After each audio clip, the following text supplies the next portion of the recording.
Assalamualaikum warahmatullahi wabarakatuh. Selamat pagi Bapak Ibu guru hebat dimanapun berada. Saya Wijayanti Evalention Lubis dari SMP Negeri 1 Sipoholo. Di video ini saya akan membagikan praktik baik mengenai asesmen pembelajaran. Asesmen merupakan komponen utama pembelajaran.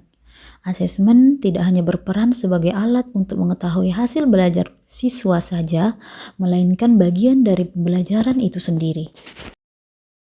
Dalam pelaksanaan asesmen secara tertulis, seringkali kita melihat wajah-wajah siswa yang murung dan menegangkan dalam menghadapi soal-soal. Seharusnya asesmen dapat meningkatkan motivasi belajar mereka, tetapi karena pelaksanaannya kurang menarik, menyebabkan motivasi belajar mereka rendah. Ingin rasanya menerapkan asesmen seperti yang sedang tren saat ini, yakni menggunakan Kahoot, Edmodo, dan platform lain yang sejenis yang melibatkan peserta didik secara langsung dengan membawa smartphone masing-masing.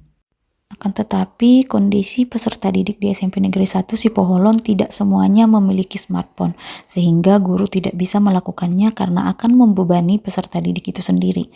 Selain itu, membawa smartphone ke sekolah juga berisiko disalahgunakan nantinya.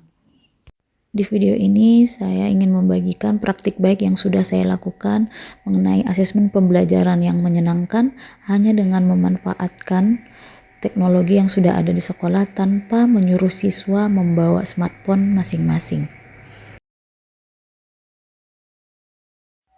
Seperti biasa, pembelajaran dimulai dengan salam, berdoa, dan melakukan absensi.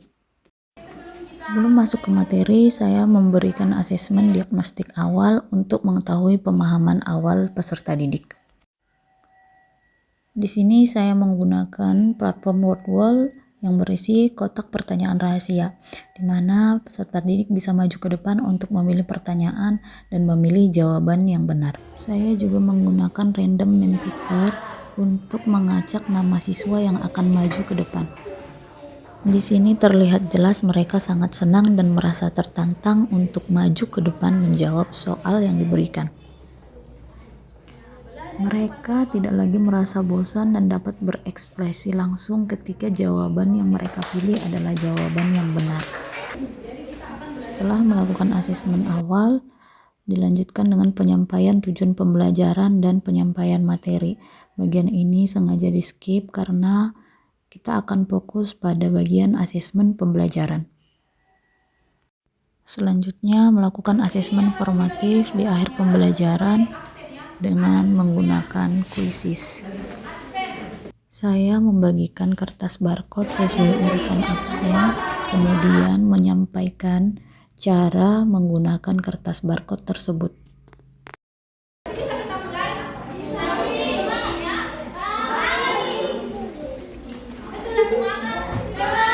Saya melakukan ice breaking sebelum memulai kuis untuk melatih fokus peserta didik.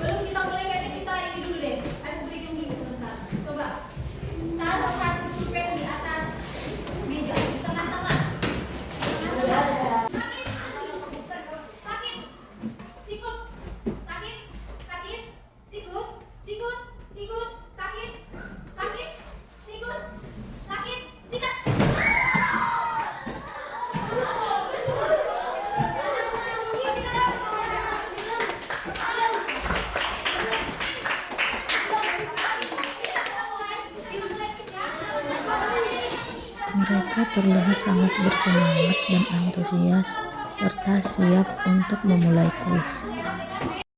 Setelah membaca soal yang ditampilkan di layar, siswa bisa menentukan pilihan dengan menampilkan barcode sesuai pilihannya, dan guru akan scan barcode tersebut. Mereka bebas berekspresi ketika mengetahui jawabannya benar. Setelah kuis berakhir, kita bisa langsung menunjukkan hasilnya kepada peserta didik, memberikan apresiasi, dan melakukan refleksi bersama.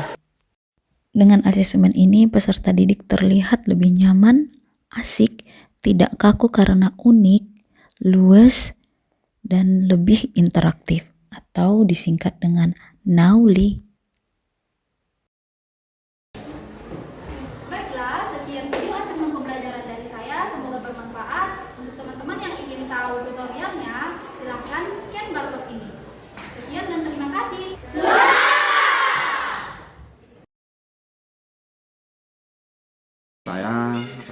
Victor Pane, Kepala SMP Negeri 1 Sipoholong. Sedikit akan menyampaikan yaitu mengenai penggunaan teknologi dalam asesmen pembelajaran di ruang kelas. Kita ketahui bahwa di setiap modul ajar ada merupakan suatu tuntutan atau keharusan itu setiap guru melakukan asesmen atau penilaian dari setiap peserta didik. Di SMP kita sudah mencoba melengkapi sarana untuk itu, yaitu mengenai penempatan beberapa infokus atau proyektor di setiap ruang kelas, tapi masih sebagian sesuai dengan anggaran. Kita lihat bahwasanya penggunaan IT termasuk dalam hal proyektor tadi sangat mumpuni, sangat bermanfaat bagi peserta didik dan juga bagi guru. Karena dari amatan kita dengan memakai alat tersebut, para peserta didik atau siswa sangat antusias, sangat menimbulkan suatu daya minat yang tersendiri, sehingga apa yang diharapkan oleh guru dapat tercapai. Dan juga dari tenaga kependidikan guru kita, saya lihat sangat membantu, di mana ada terlihat keefektifan dan waktu yang sangat efisien di dalam melakukan asesmen tersebut. Jadi harapan kita pada semua guru sebagai tenaga pendidikan diharapkan menggunakan teknologi IT dan juga sarana prasarana di sekolah di dalam mendukung asesmen secara khusus dan secara umum mendukung program proses belajar mengajar di ruangan kelas, karena kita tidak bisa tertinggalkan hal itu dan harus adaptif dalam perkembangan teknologi. Itu mungkin yang bisa saya sampaikan. Saya ucapkan terima kasih. Saya sering melihat Ibu WL menggunakan teknologi dalam pembelajaran. Menurut saya, penggunaan teknologi dalam asesmen pembelajaran itu membuat siswa lebih aktif dan kreatif dan lebih konsentrasi lagi. Siswa juga lebih antusias dalam menjawab soal. Selain itu, hasil belajar siswa dapat dilihat secara langsung, sehingga guru tidak perlu repot untuk mengkoreksi jawaban dari siswa lagi. Bagus menurut saya penilaian menggunakan teknologi dan game di dalam kelas agar anak-anak tidak terasa jenuh dan merasa ceria dan tertantang dengan cara menggunakan teknologi saat ini, dan juga agar anak-anak tidak menyalahgunakan kecanggihan teknologi pada saat ini. Jadi kami sebagai orang tua sangat senang atas inovasi ataupun cara daripada ibu guru untuk menggunakan kecanggihan teknologi di dalam kelas. Saya ini lebih menyenangkan. Saya bisa lebih gampang mengingat mana yang benar dan mana yang salah. Menurut saya asesmen dengan ini sangat asik kalau misalnya lagi belajar.